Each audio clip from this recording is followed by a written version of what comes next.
You open your banking app. Your savings account glows with a number that took you years to build. You feel safe, you feel responsible, but that number is shrinking, not on the screen.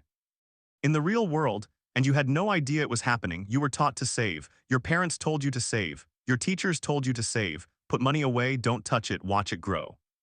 It sounds like the safest thing you can do with your money. But what if the very habit that makes you feel secure is quietly making you poorer every single day? Here's the uncomfortable truth. Cash sitting in a savings account is not standing still. It is losing a race. A race against something invisible, something most people never think about until it's too late. That something is inflation.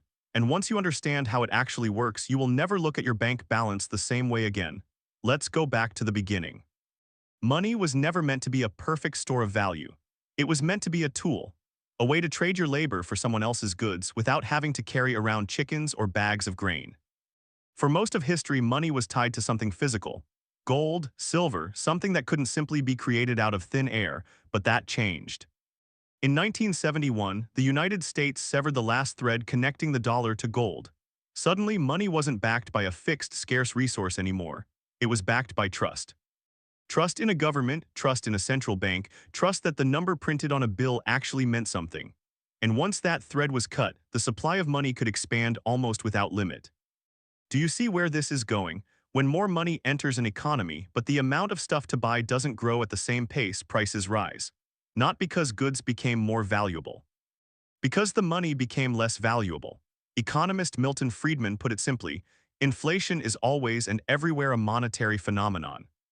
It isn't caused by greedy grocery stores or rising rent alone. It's caused by the sheer volume of currency circulating through the system. Your dollar isn't the problem. The number of dollars is. Now think about your savings account again. Let's say you have $10,000 sitting there. Your bank might offer you an interest rate of 1 or 2% a year. Sounds like growth, right? But if inflation is running at 3, 4, even 5% a year, your money isn't growing. It's shrinking. You're gaining pennies while losing dollars. The number on the screen goes up. Your actual purchasing power goes down. Why does this happen? Why would a system be built this way? Consider the math a little more closely. If you earned a 2% return on your savings last year, that sounds like progress. A gain, a reward for your discipline. But if the price of everything you actually spend money on rose by 4% in that same year, your 2% gain didn't protect you. It simply slowed the bleeding. You still lost 2% of what your money could buy. Multiply that loss across 5 years, 10 years, 20 years, and the gap between the number you see and the life that number can afford becomes enormous. Compounding works in both directions. It builds wealth when you're invested in growth. It quietly drains wealth when you're not. This is where things get stranger. There's an economic concept called the Cantillon Effect, named after 18th century economist Richard Cantillon. It describes something most people never learn in school. When new money enters an economy, it doesn't reach everyone at the same time or in the same way. It enters first through banks, large institutions, and asset holders.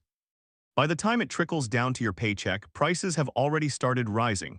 The people closest to the money creation get to spend it before prices adjust. You get to spend it after. That's not an accident, that's how the system has always worked. So when you save cash, you are, without realizing it, standing at the very back of the line, waiting for money that arrives to you already devalued. Let's look at history for a moment, because history has already tried to warn us. In the 1970s, the United States experienced a period known as stagflation. Prices soared, wages stayed flat. People who kept their savings in cash watched their purchasing power collapse within a single decade. Meanwhile, people who held real assets, property, businesses, productive investments, not only preserved their wealth but often grew it. The lesson wasn't subtle. Cash is a melting ice cube. Assets are the container that holds the shape. This brings us to a name you've probably heard before. Benjamin Graham, the father of value investing and mentor to Warren Buffett, spent his career studying how ordinary people build lasting wealth. His core idea wasn't about picking hot stocks or timing markets perfectly.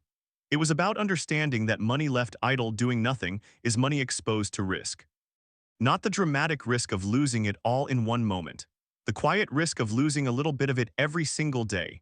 But here's where it gets psychological, not just economic. Why do so many people still choose to hoard cash, even when the math clearly works against them? Behavioral economist Daniel Kahneman, along with his research partner Amos Tversky, uncovered something called loss aversion. Humans feel the pain of losing money roughly twice as intensely as the pleasure of gaining the same amount. So when you look at investing, your brain doesn't calculate long-term purchasing power. It calculates the fear of watching a number go down tomorrow. Saving cash feels safe because the number never drops, but that feeling of safety is an illusion. The danger isn't visible on a chart. It's hidden in the silent erosion of what that number can actually buy you. Richard Thaler, another pioneer of behavioral economics, described a related idea called mental accounting. People treat money differently depending on which mental bucket they put it in. Money in a savings account feels untouchable, sacred, safe. Money in an investment account feels risky, volatile, uncertain. But both buckets are exposed to the same economy. The difference is that one bucket is guaranteed to lose value slowly, while the other has the potential to outpace that loss. Your brain just doesn't process it that way. So what is actually happening to your money while it sits in that savings account? Every year, a portion of its buying power quietly disappears. Groceries that once cost you $60 now cost $70. Rent that once felt manageable now eats a larger slice of your paycheck. Your salary might even increase slightly, but it rarely increases as fast as the prices around you. This is why so many people feel like they're working harder, earning more, and somehow still falling behind. It's not always about how much you earn. It's about how fast the ground beneath your money is shifting. Now, this doesn't mean cash is worthless or that saving is a mistake. An emergency fund, money set aside for the unexpected, still matters deeply. That's not the kind of saving this is about. This is about the money you leave sitting for years, untouched, unmoved, quietly assuming it's safe simply because it isn't going anywhere. There's a difference between saving for a purpose and saving out of fear. A purpose has a timeline, a down payment in 2 years, a wedding next spring. A cushion for 6 months of expenses in case you lose your job. That kind of saving deserves to sit in cash because you need certainty, not growth. But fear-based saving has no timeline at all. It just accumulates year after year because moving it feels risky and leaving it feels responsible.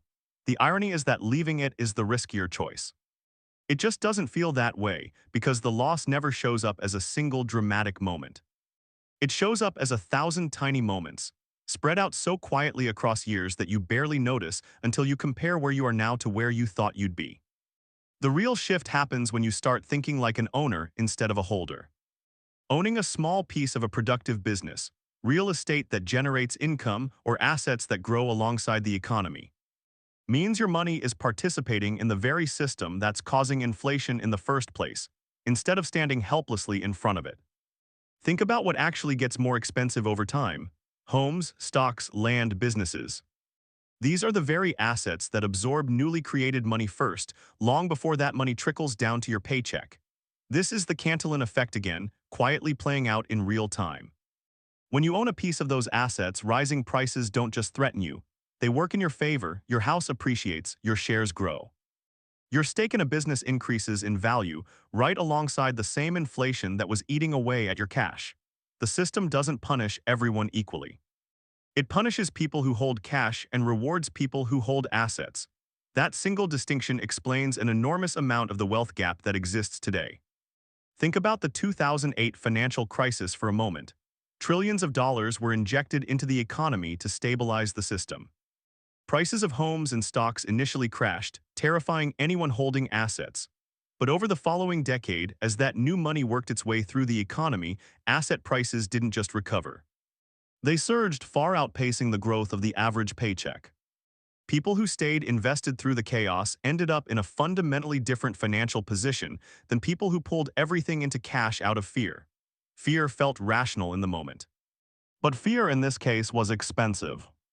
John Maynard Keynes, one of the most influential economists in modern history, argued that economies tend to expand over time, and that money tends to move rather than sit still.